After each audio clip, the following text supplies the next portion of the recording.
ಇದೊಂಥರ ಸಮತಾ ಸ್ಕೂಲ್. ಅಂಗವಿಕಲ ಮಕ್ಕಳು ಮತ್ತು ಸಾಮಾನ್ಯ ಮಕ್ಕಳು ಎಂಬ ಭೇದ ಭಾವ ಈ ಶಾಲೆಗಿಲ್ಲ. ಸಮಾನತೆ ಇಲ್ಲಿನ ವಿಶೇಷತೆ. ತಾರೆ ಜಮೀನ್ ಪರ್ ಚಿತ್ರವನ್ನು ನೆನಪಿಸುತ್ತಿದೆ ಈ ಶಾಲೆ. ಮಂಗಳೂರಿನ ಮಂಗಳ ಜ್ಯೋತಿ ಶಾಲೆ 1981ರಲ್ಲಿ ಆರಂಭವಾಯಿತು.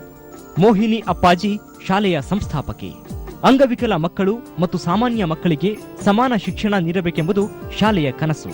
ಕಳೆದ 27 ವರ್ಷಗಳಿಂದ ಸಮನ್ವಯ ಶಿಕ್ಷಣ ಇಲ್ಲಿ ನಡೆಯುತ್ತಿದೆ.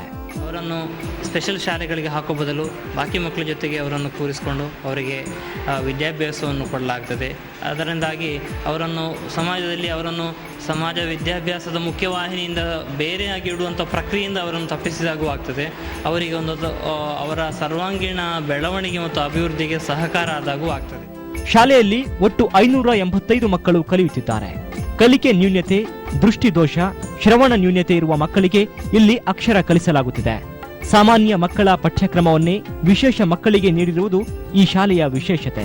ಶಬ್ದ ಗ್ರಹಿಕೆ, ಹಾಗೆ ಮಾತಿನ ತರಬೇತಿ, ಭಾಷೆಯ ಮೇಲೆ ಆ ಮಕ್ಕಳಿಗೆ ಹಿಡಿತ ಬರಬೇಕು. ಈ 3 ತರಬೇತಿಯ ನಂತರ ಆ ಮಕ್ಕಳನ್ನು ನಾವು ಸಾಮಾನ್ಯ ಮಕ್ಕಳೊಟ್ಟಿಗೆ ಸಮಗ್ರ ಶಾಲೆಯಲ್ಲಿ ಸಮನ್ವಯ ಮಾಡ್ತೇವೆ.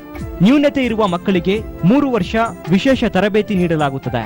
ಸ್ಪೀಚ್ ಥೆರಪಿ, ಫಿಸಿಯೋಥೆರಪಿ ಮೂಲಕ ಮಕ್ಕಳನ್ನು ಆರೈಕೆ ಮಾಡಲಾಗುತ್ತಿದೆ. ಅವರಲ್ಲಿ ತಮ್ಮದೇ ಆದ ಒಂದು ಕಲೆ ಕೂಡ ಇದೆ. ಚಿತ್ರಕಲೆ ಆಗಲಿ ಅಥವಾ ಓದುದ್ರಲ್ಲಾಗಲಿ ಕೆಲವರು ನಮಗಿಂತ ಕೂಡ ಮುಂದೆ ಇದ್ದಾರೆ. ಅವರನ್ನು ಮುಂದೆ ತರುವುದು ನಮ್ಮ ಕರ್ತವ್ಯ ಆಗಿದೆ. ಓದುತ್ತಿದೆ ಅಂತ ನಾನು ಆಗ ಸಂತೋಷವಾಯಿತು. ನಾನು ಸಂತೋಷವಾಯಿತು. ಅದು ಮಕ್ಕಳಲ್ಲಿ ಭೇದ ಭಾವ ಸೃಷ್ಟಿಸಬಾರದು ಎಂಬುದು ಶಾಲೆಯ ಕಾಳಜಿ. ಸಮನ್ವಯ ಶಿಕ್ಷಣದಿಂದಾಗಿ ಮಕ್ಕಳಲ್ಲಿ ಬೌದ್ಧಿಕ ಅಂತರ ಕಡಿಮೆಯಾಗುತ್ತಿದೆ. Kiran U Sirsikar, ETV news, Mangaluru. ಮುಂದಿನ ಭಾಗದಲ್ಲಿ